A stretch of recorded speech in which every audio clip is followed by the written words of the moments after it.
कई लोग बियर पीते, कहते हैं कुछ नहीं मौलाना, ये तो जूस के तौर पे पीते, एनर्जी ड्रिंक है। शर्म आनी चाहिए। हर वो चीज जिसमें नशा होता है और नशा उतना के जिससे कदम डगमगा जाए। अल्लाह अकबर। ये जितने भी इस तरह के नशे होते हैं ये शरीयत ने हमारे लिए हराम कर दिए हैं। शरीयत ने हमारे लिए हराम कर दिए हैं। इन सारी चीजों से शराब का एक कतरा, एक बाल्टी पानी में पड़ जाए वो सारी बाल्टी नापाक हो जाया करती है। हम ये कहते थे नहीं जी मौलाना कोई बात नहीं, ये तो बियर है। मौलाना तुम क्या जानो, तुम तो सब चीज को शराब देखते हो। मौलाना नहीं जानता बेटे, जहां मौलवी पहुंच गया कि आज तक वहां साइंस नहीं पहुंची है।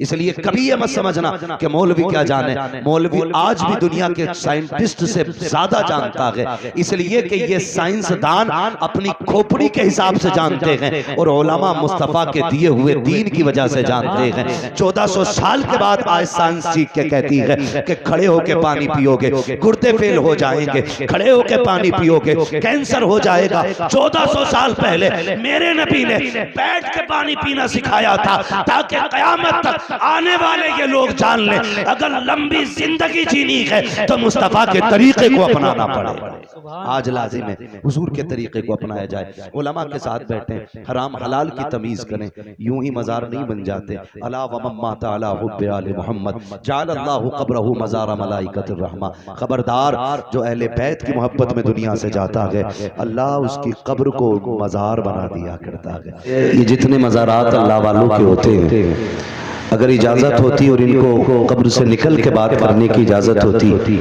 तो ये जितने मज़ारों पर उर्स के नाम पे तमाशा करते हैं इनकी मुलाकात अगर साहिब मज़ार से कराई जाती और ये पूछा जाता कि बताइए कि ये जो तमाशे हो रहे हैं क्या इससे आप राज़ी हैं, तो यकीनन ये साहिब मज़ार निकल के थप्पड़ ज़रूर मारते और कहते जिस तमाशे को बंद करने के लिए हमने ज़िंदगियाँ लगा दी तुम हमारे मज़ारों पे लाके वो तमाशे करके दिखा रहे हो। यही वजह है कि उर्स काफ़ी होते हैं लेकिन बरकतें ख़त्म हो चुकी हैं, क्योंकि इन तमाशों की बुनियाद पर, बाजे गाजों की बुनियाद पर अल्लाह वाले राज़ी नहीं होते बल्कि नाराज़ हो जाया करते हैं। अगर आप इनकी ज़िंदगियाँ देखें तो पूरी ज़िंदगी अल्लाह वालों की अल्लाह और उसके रसूल के जिक्र में गुजर जाती है। दिन भर रोज़े रखना, रातों को क़याम करना, वक्त मिले तो अल्लाह के कुरान की तिलावत करना, फिर उसी की बरकत से अल्लाह तक़वे का नूर अता फरमाता है। फिर जब तक़वे का नूर आता है तो फिर अल्लाह उसके बाद विलायत का नूर अता फरमाता है और जब विलायत का नूर अता होता है फिर उसके बाद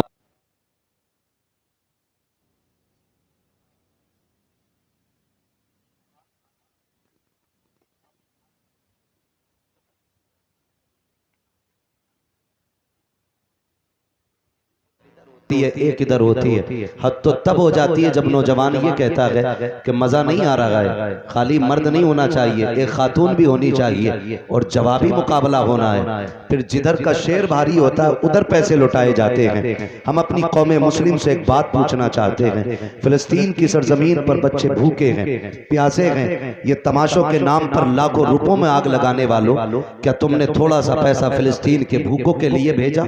क्या तुमने कुछ पैसा फिलिस्तीन के प्यासों के लिए खर्च किया?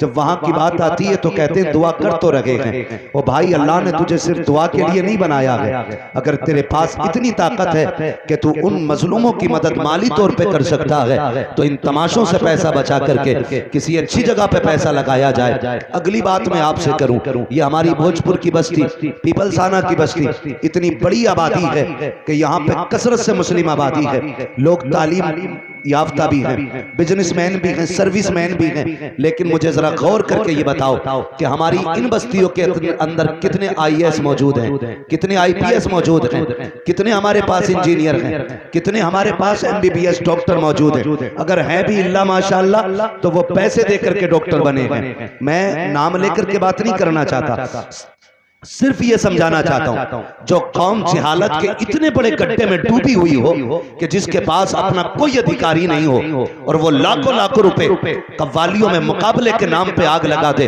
तो उस कौम को गैरत आनी चाहिए। अगर रब ने हमें दौलत दी है तो इस पैसे को उठाओ। अगर तुम नहीं पढ़ सकते हो तो अपनी पूरी बस्ती का आप जायजा लें। जो लोग वहां पे अच्छे हैं पढ़ने में, किसी को गुर्बत पढ़ने नहीं देती है, किसी को मजबूरियां आगे बढ़ने नहीं देती है, तो उस पैसे को ले जाकर करके उस पढ़ने वाले की तालीम पे लगाओ, उसको आगे बढ़ाओ। अगर वो आपके दिए हुए पैसे से IAS IPS बनने के बाद किसी भी कुर्सी पे बैठेगा तो मेरा ईमान ये कहता है कि अगर उसने निज़ामे मुस्तफा को भी जाना होगा तो किसी भी कुर्सी पे बैठेगा वो जुल्म नहीं करेगा। जब भी कलम उठेगा उसका इंसाफ के लिए उठेगा और हक के लिए उठेगा। और जब भी इंसाफ कायम होगा तो फिर कोई रोएगा नहीं, बल्कि हर बस्ती में मुस्कुराने वाले नजर आएंगे, खुशहाल लोग नजर आएंगे। लेकिन भला हो हमारी इस जमात के लोगों का जिन्होंने आज ये उर्स के मौके पे जलसा कराया है। शायद कोई कल को ये कहते कि देखा अगर कव्वाली होती तो इतनी भीड़ लगी होती, इतने लोग आ जाते,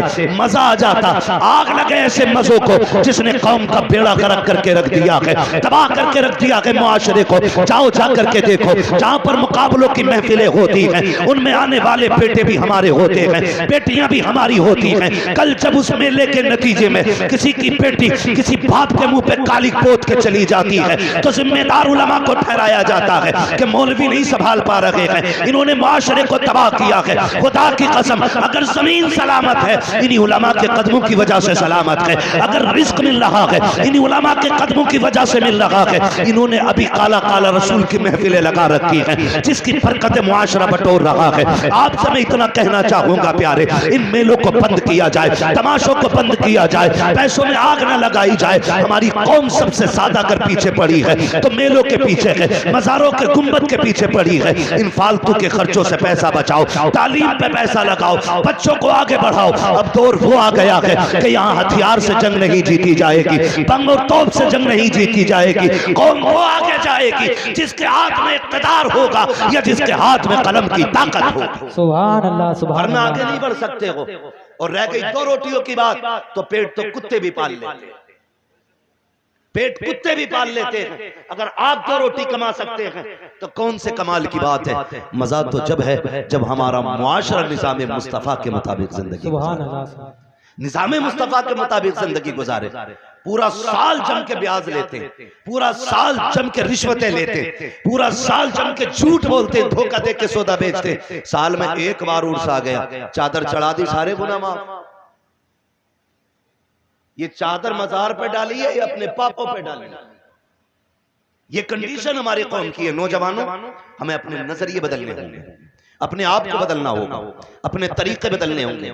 ये महफिल जैसे कि अभी हज़रत अल्लामा मौलाना फैजान रज़ा अजीज़ी ने बताया, इतनी अज़मत व बरकतों वाली महफिल है, जो यहाँ के बैठ जाता है वो बख्श दिया जाता है, बख्श दिया जाता है। आप कहेंगे बड़े बड़े पापी आते हैं, तो रब की रहमत है, कहती है महबूब मैं इन गुनाहगारों के गुनाह नहीं देख के तक के, बल्कि मैं तेरे चेहरे के सदक़े में आने वालों को बख्श देता हूँ। सुभान अल्लाह। हुजूर के सदक़े में हम बख्शे जाते हैं। जब हम हुजूर के सदक़े में बख्शे जाते हैं तो फिर काम भी वो करें जो मदीने वाले को पसंद है, जो हुजूर को पसंद है वो काम करना चाहिए। ये मेले तमाशों में बेपर्दगियां कितनी होती हैं, हद से ज्यादा बेपर्दगियां होती हैं। जबकि मदीना शरीफ की ये तारीख रही है जब पर्दे का हुक्म लाजिम किया। मेरे महबूब ने फरमाया कि रब ने फरमाया औरतों से कह दो कि वो रास्ते में साइड से चला करें। तो मदीना शरीफ की ये तारीख रही, औरतें इतनी दीवार से चिपक के चलती थी कि उनके बाजुओं से कपड़े घिस घिस के फट जाया करते थे। आज क्या हाल है मुआशरे का?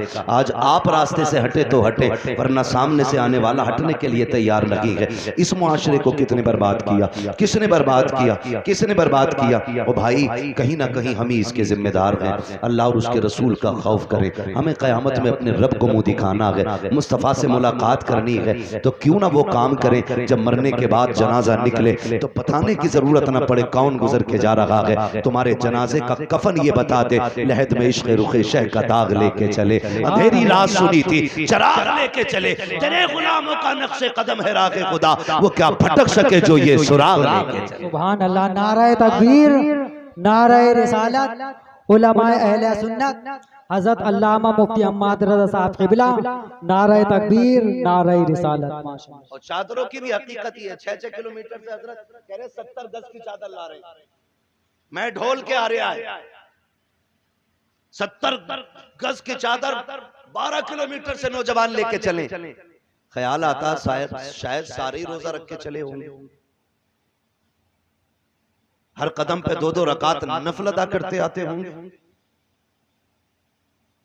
फर्ज तो फर्ज, तहज्जुद नहीं छूटती होगी। लेकिन जब पहुंचो और जब चादर आए तो देखो कोई भांग पी के आ रहा है, कोई चरस मार के आ रहा है, कोई रास्ते में थक गया था तो पौवा ही मार दिया। ये हकीकत हमारे मज़ारों की चादर की है। मसला के आला हजरत ये है कि अगर पहले से मज़ार पे एक चादर मौजूद है, जब तक वो बोसीदा ना हो जाए दूसरी चादर चढ़ाने की इजाजत नहीं। सुभान अल्लाह। ये मसला के आला हजरत है। और धंधा बना लिया मुजावरों ने, मौलवियों को नहीं बुलाएंगे, जलसा नहीं कराएंगे वरना पोल खुल जाएगी। हाँ, वो कह रहा कि ये मौलवी और मुफ्ती के फतवे हमें क्या रोकेंगे। अल्लाह ने हमें तेरी गर्दन काटने के लिए मुकल्लफ नहीं किया, हमारा काम सिर्फ बताना है। हम बता के जाएंगे, तुझे कोई नहीं रोकेगा, तू शैतान की औलाद है, मत रुक। पता चल जाएगा जब मर के कब्र में लेटेगा। वो लठियां चलेंगी, कोई बचाने वाला नहीं होगा। हाँ, मुजावर मर रहे हैं, मजार बनने सबके। ओ भाई, जो लायक मजार है उसका बनाओ। पतंगे शाह, मलंगे शाह, जुब्बे शाह, कंगन शाह, चुटिया शाह, लुटिया शाह, सारे मजार बना दिए। आने वाले दौर में इतने मजारों पे आने वाले नहीं होंगे जितने मजार नजर आए। हर एक का मजार न बनाओ, जो मजार के लायक है उसी का मजार बनाया जाए। पता चला कि ये किन का मजार है, कि ये वो हैं इनकी कभी पतंग कटी नहीं थी, लोगों ने उनका ही मजार बना दिया। ले भाई, इसकी पतंग नहीं कटी तो ये बाबा हो गया। डरें, अल्लाह के अजाब से डरें और खौफ करें। जो लायक हैं इसके, उन्हीं का मजार बनना चाहिए। अब तो बिजनेस चल रहा चादरों में भी, 100-150 चादरें चढ़ जाती हैं रोज की उर्सों पे, और फिर अगले दिन वही मुजावर दुकान वालों को बेच देते हैं, फिर वही दुकान वाले फिर मजार पे बेच देते हैं। अल्लाह तौफीक दे। मैं मना नहीं करता आपको खर्च करने से, करना है ना, फिर एक काम करना, आप एक जोड़ा लाना और ढूंढ लेना तुम्हारी बस्ती में गरीब कौन है, कमजोर कौन है। फिर मजार वाले के पास जाना, कहना बाबा मैं चादर नहीं लेके आया, तेरी तरफ से फला यतीम के लिए जोड़ा लेके आया, सुभान अल्लाह, सुभान अल्लाह। तेरी जानिब से फला गरीब के लिए ये कपड़े लेके आया हूं। खुदा की कसम, अगर मजार वाले की जानिब से किसी गरीब की मदद की जाएगी, मजार वाला भी राजी हो जाएगा, काबे वाला भी राजी। सुभान अल्लाह, सुभान अल्लाह।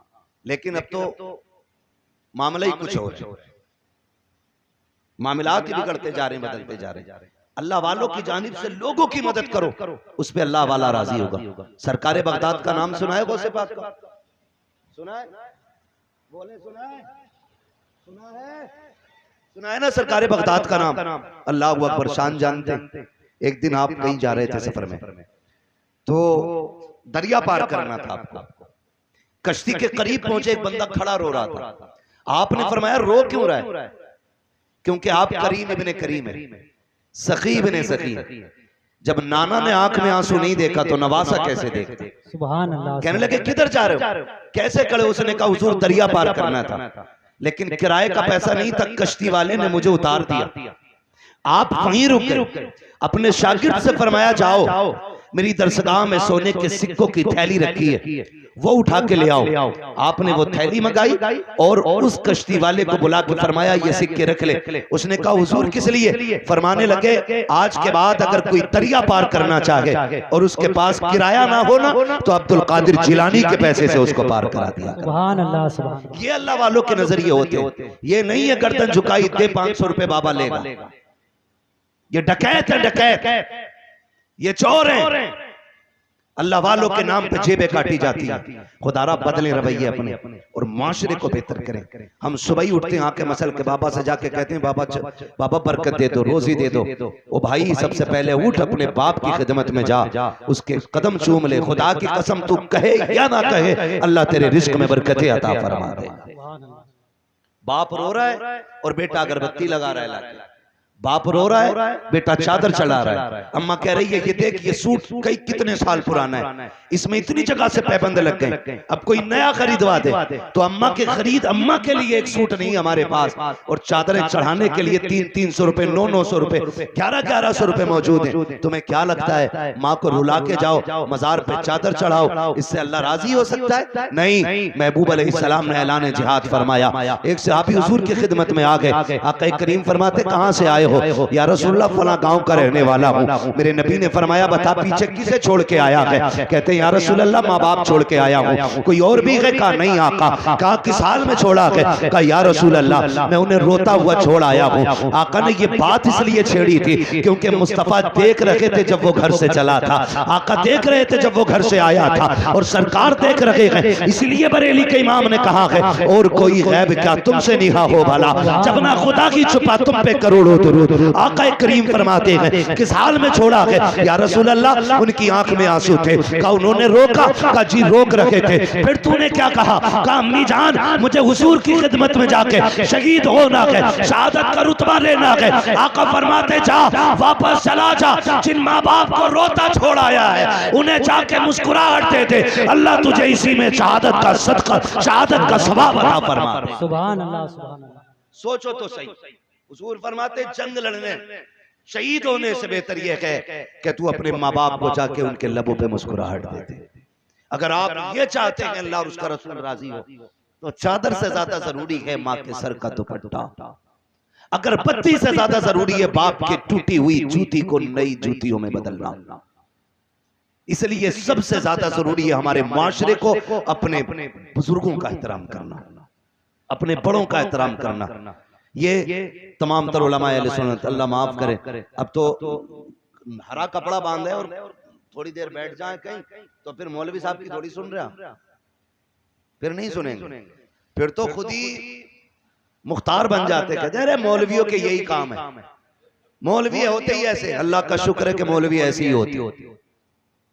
शुक्र है अल्लाह का, यही वो जमात है जो अभी तक अपनी जगह पर मजबूती से कायम है। यही वो जमात है। तंज करना किसी भी आलिम पर, उसको हिकारत से देखना। फरमाया गया किसी आलिम की तौहीन न करना, वरना अगर तुमने किसी के इल्म की बुनियाद पर उसकी तौहीन की तो फिर बेदीन होके दुनिया से जाओ, बेदीन होके दुनिया से जाओगे। ये हमारे साथी हैं, मेरी औकात क्या, मेरे जैसे कितनों की उंगली पकड़ के इन्होंने आसमान तक पहुंचाया। हाँ, इनकी जूतियों का सदका है कि लोग लाइनों में खड़े रहते हैं। बताओ अगर शागिर्दों का ये आलम है फिर उस्ताजों का आलम क्या होगा? सोचें जरा, दिमाग लगाएं। जिसकी ये उंगली पकड़ दें उसे इतना ऊंचा कर देते तो फिर रब ने इनका मकाम कितना ऊंचा कर रखा होगा। मैं उलमा की बात नहीं करता, आप समझे, जरा दिमाग लगाएं। नौजवानों से बात कर रहा हूं। अब लकीर के फकीर नहीं रह गए, सारे लोग दो रोटी खाते हैं और दिमाग लगाते हैं और अपने इल्म के मुताबिक फैसला करते हैं। फरमाया गया अगर तलबा किसी कब्रिस्तान से गुजार दिए जाएं अल्लाह 40 दिन का अजाब उठा लेता है। अगर पढ़ने वालों की शान ये है तो फिर पढ़ाने वालों की शान का अलग। आप नौजवानों गुजारिश है मेरी आपसे, अगर रिस्क में बरकत चाहते हो, कमाई में बरकत चाहते हो तो फिर उलमा का एहतराम करें, उलमा की इज्जत करें। फरमाया गया जिसके घर में बरकत ना हो वो कुरान वालों पे खर्च किया करे, पढ़ने वालों पे खर्च किया करे। तुम्हारे कुरान वालों पे खर्च करना तुम्हारी दुनिया में भी बरकत का सबब बनेगा और आखिरत में भी खुदा की रहमत का सबब बनेगा। लाजिम ये है कि आज जो जाहिरी तौर पे रस्मन हम बुजुर्गों के साथ रवैये इख्तियार कर रहे हैं ये हमारे गलत रवैये हैं। हमें सही तरीके से दुनिया में रहना है, अल्लाह और उसकी रसूल की रजा हासिल करनी है। फरमाया गया या अय्युहल्लज़ीना आमनुत्तकुल्लाह वकूनू मअस-सादिकीन, ऐ ईमान वालों अल्लाह से डरो और सच्चों के साथ हो जाओ। ये डर कब पैदा होगा? जब उलमा के साथ आप बैठेंगे, ये आपको जायज नाजायज की खबर देंगे। कई लोग बियर पीते कहते हैं कुछ नहीं मौलाना, ये तो जूस के तौर पे पीते, एनर्जी ड्रिंक है, शर्म आनी चाहिए। हर वो चीज जिसमें नशा होता है और नशा उतना के जिससे कदम डगमगा जाए। अल्लाह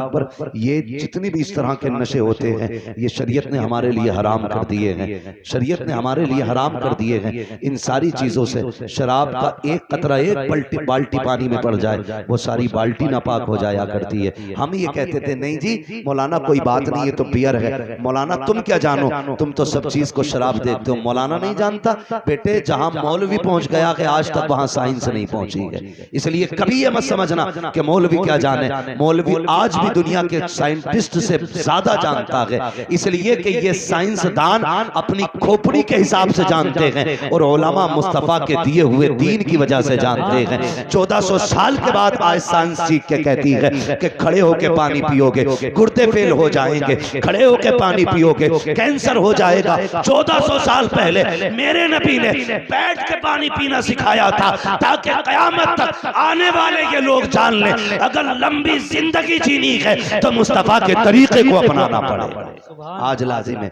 हुजूर के तरीके को अपनाया जाए। उलमा के साथ बैठे, हराम हलाल की तमीज करें, यूं ही मजार नहीं बन जाते। अला व मम्मा ताला हुब्बे आले मोहम्मद जाल अल्लाहु कब्रहु मज़ार मलाइकतिर रहमा। खबरदार जो अहले बैत की मोहब्बत में दुनिया से जाता है अल्लाह उसकी कब्र को मजार बना दिया करता है, मजार बना दिया करता है। क्योंकि मुझे जल्दी है, माजरत खा हूँ, इसलिए इजाजत चाहूंगा। बस जो हुए गलत उनको माफ फरमाए रब कायनात। जिंदगी ने दिया साथ, फिर होगी मुलाकात। चमन रहा, फूल खिलेंगे, जिंदगी रही, फिर मिलेंगे। सारे लोग कलमा शरीफ पढ़ लीजिए, ला इलाहा इल्लल्लाह।